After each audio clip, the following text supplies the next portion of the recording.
So it's 1992. Teenage Mutant Ninja Turtles: The Secret of the Ooze is the tape you just popped into the VCR. You see the commercial for the Burger King Kids Club, and right away!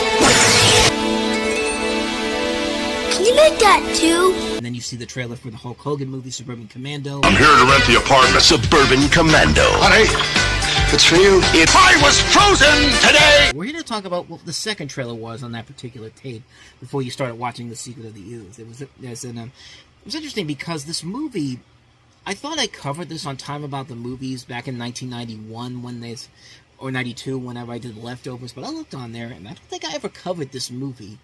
But it's one of those movies that I always saw the trailer for it. I never figured out whatever happened to it.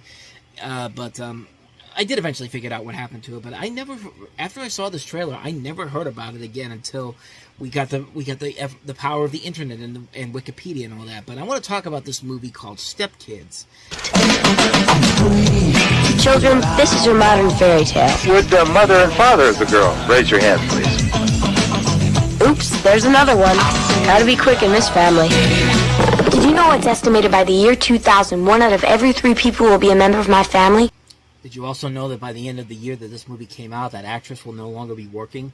Now that's not even a joke. That's actually what happened. That actress, by the way, is Hilary Wolf, who is an actress that you may not recognize the name, but if you saw her face in this trailer, you would know who she is. She's actually the sister to Kevin McAllister in Home Alone, Megan, and she was in a couple of other movies.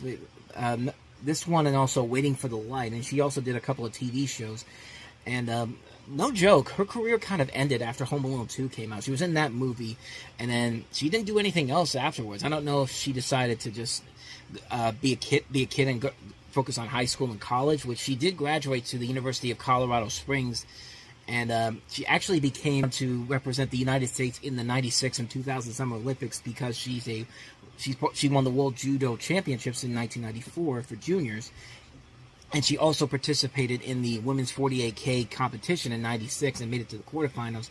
She was then in the 52 kg and was out of the first round of 2000.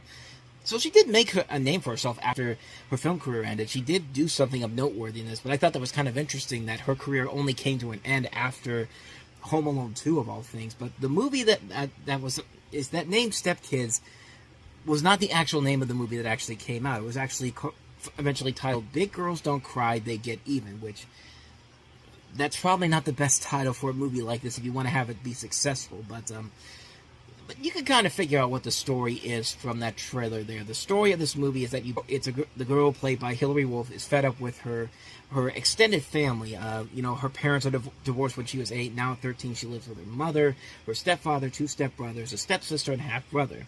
She's used to her father, stepmother, third stepmother, and half-sister, but now another divorce is in the works. So Laura visits her father and his pregnant girlfriend, who's only 6 years older than she is, who she feels loyal to, and is it any wonder she wants to run away from home? There's a lot of notable names in this movie. I mean, you could tell the cast had some future stars attached to it. I mean, her divorced father is Griffin Dunn. My dad's almost 40. Looks like he's 30. Thinks like he's 20 and acts like he's 10.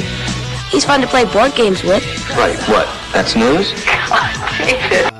Her divorced mother is Margaret Whitten, who you remember her as Rachel Phelps from the Major League movies. Next, Mom meets Keith Powers. You have Patricia Callenber, who plays one of her stepmothers she was just on the show Sisters when this was coming out. She was also in Fletch Lives and Jacob's Ladder. Hi, darling. Must be a bad connection. Is that better? David Strathairn, who you've seen in a lot of different movies, playing a lot of historical figures. He was in Good Night and Good Luck. He plays the stepfather to Laura. He's a rich widower with 3 kids and 2 Porsches. Sam, the printer broke down again. Dan Futterman has gone on to become a successful screenwriter, being nominated for Oscars for writing Capote, as well as Foxcatcher. He was also in The Birdcage and Judging Amy. Josh, he's the nice one. He's the older stepbrother of Laura. Jenny Lewis plays Corinne Powers. Jenny Lewis is now a famous music singer. Ah, my beloved stepsister Corinne. I'm on the phone. You know her from stuff like Troop Beverly Hills, The Wizard. She was on Brooklyn Bridge. She did the song for the movie Bolt. I mean, she's done a ton of stuff since then. Ben Savage, of course, is from Boy Meets World. And of course, my half-brother Sam. I tested it for dioxin. That doesn't clog your pores, does it? And David's best friend Stephanie is played by the late Adrian Shelley. Meet Stephanie. Hi, everybody. I just did. You're so sweet. What are you doing in this family? Who made the movie Waitress, which is a phenomenal movie which stars Kerry Russell and Andy Griffith, and it unfortunately came out after she had passed away. She unfortunately committed suicide in November of 2006, and she died at the age of 40 years old. That's her in this movie as well. I mean, the movie doesn't look too bad per se. There were actually a couple of decent, funny moments in there. Like, I love the moment when Barbara's talking to David, Laura's divorced father, and she's just like, "It must be a bad connection." She's just slamming the phone down. Hi, darling. It must be a bad connection. Is that better? He's slamming the phone down. It's just like, is that better? Like, stuff like that is funny. Like, there's a couple little one-liners there. Like, I love that part where they're sitting on the dock, and and I think it's Stephanie asking Melinda about, like, so what do you do for a living? But you don't do anything, right, Melinda? I'm a mother. Like, I always say it's like, if you can make the lines like that funny with the way you say it, then you're doing your job right. Because that's not really a funny line per se, but the way she says it, it's just like, I'm a mother. It's just like, that's funny stuff. That's really, really funny stuff. And, I mean, the movie itself doesn't look horrible by any means necessary. It just looks kind of generic. Like, it was weird. It was around that time we were getting more. People were trying to revive the Brady Bunch format because, of course, we had the Brady Bunch revival movie, The Very Brady Christmas, that came out a couple years prior to this, and CBS even tried to relaunch the Brady Bunch into a TV series, but not as a comedy, but a drama series, and that should be something we should talk about for another time, though, because that show is very, very interesting, to say the least. But also around that time, we had the show Step by Step, which was pretty much just a retread of the Brady Bunch for the 90s, with Patrick Duffy and Suzanne Summers, and basically the roles played by Robert Reed and Florence Henderson.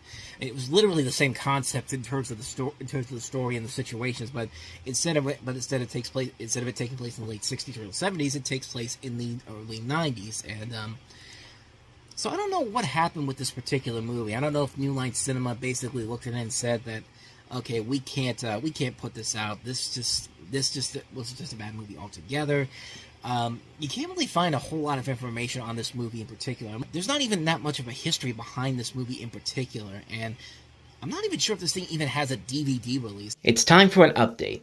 I already talked about how I found out that this movie did have a DVD release on the show, but I want to let you know that the movie is available to purchase on Amazon for $15. So if you want to buy the movie and get it for a reasonably cheap price, it's on there. I'm thinking about getting it one time pretty soon and talk about it in a later video. But not only is it available also on DVD, but it's also available to stream on Prime Video for about, I think it's between $4 and $10. So if you want to check the movie out for yourself, you have ways to watch it. You could just watch it on DVD, or you could just watch it on Amazon Prime itself. I might do one or the other, and like I said, I kind of want to check this movie out at some point. I've been wanted to see it for a while now, and now might be the perfect opportunity to go check it out. So maybe someday down the road I'll have a review for it, maybe on Reviewing Network Live, or on another video in particular, but there are options to watch this movie. It's available on DVD, and available to stream on Amazon Prime Video.